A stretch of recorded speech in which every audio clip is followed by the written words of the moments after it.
Les formules magiques cachées dans l'évangile de Jean. L'évangile de Jean se distingue des autres évangiles par son caractère profondément mystique et symbolique. Contrairement aux autres évangiles, Matthieu, Marc et Luc, où Jésus utilise parfois l'expression « en vérité je vous le dis », seul l'évangile de Jean insiste sur une répétition systématique. « En vérité, je vous le dis ». Cette particularité n'est pas anodine. Dans une lecture gnostique, ces doublons ne sont pas de simples figures de style, mais des formules de pouvoir, des incantations destinées à éveiller l'initié et à lui révéler des mystères cachés. Chaque occurrence de « en vérité » agit comme une clé vibratoire ouvrant l'accès à une dimension supérieure de compréhension. Ces paroles, bien plus que de simples enseignements, peuvent être utilisées comme de véritables formules magiques, capables de transformer la conscience et de révéler la lumière intérieure. Le pouvoir de la double affirmation. Dans la tradition gnostique, les mots possèdent un pouvoir créateur. La répétition renforce l'intention et canalise l'énergie spirituelle. Ici, l'usage du double « en vérité », en grec « amen, amen », signale une révélation majeure. Cette insistance souligne que la phrase qui suit ne s'adresse pas seulement à l'intellect, mais à l'âme elle-même, comme une vibration qui agit en profondeur sur l'être. Les gnostiques considèrent ces affirmations comme des vérités opératives, capables d'élever la conscience lorsqu'elles sont récitées et méditées avec intention. Comment utiliser ces formules? Je vous invite déjà à chercher dans l'évangile de Jean toutes les phrases dites par Jésus et qui commencent par « en vérité ». Ensuite, ces formules peuvent être pratiquées comme des mantras sacrés ou des formules d'activation spirituelle. Voici une méthode simple que je peux vous proposer pour les intégrer dans une démarche spirituelle.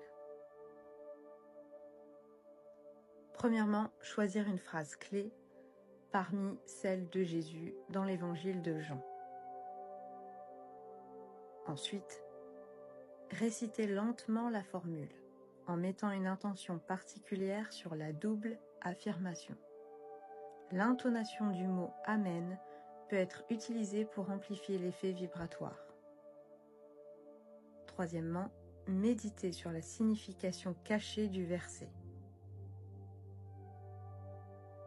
Par exemple, dans Jean chapitre 3 verset 5, Jésus évoque une nouvelle naissance, comme une transmutation intérieure. Ce peut être une alchimie spirituelle menant à l'éveil.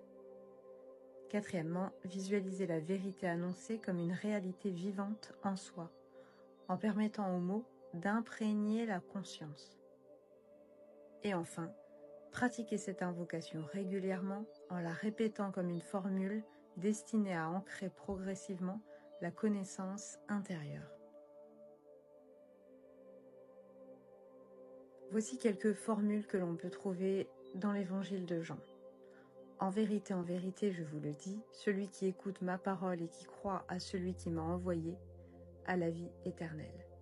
Vous pouvez utiliser ce verset pour développer la foi et vous connecter au divin.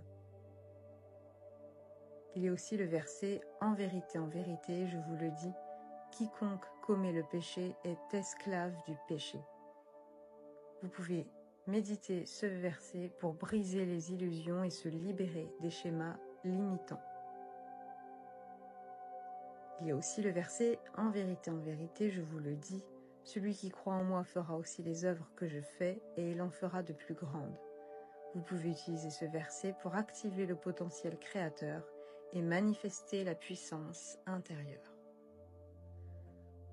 Loin d'être de simples redondances stylistiques, les « En vérité » ou « Amen, Amen » de l'évangile de Jean sont des portails vers la gnose. Chaque phrase est une clé, un verbe sacré, destiné à éveiller l'initié à sa véritable nature divine. En les récitant et en les méditant, on ne se contente pas de les comprendre, on les active.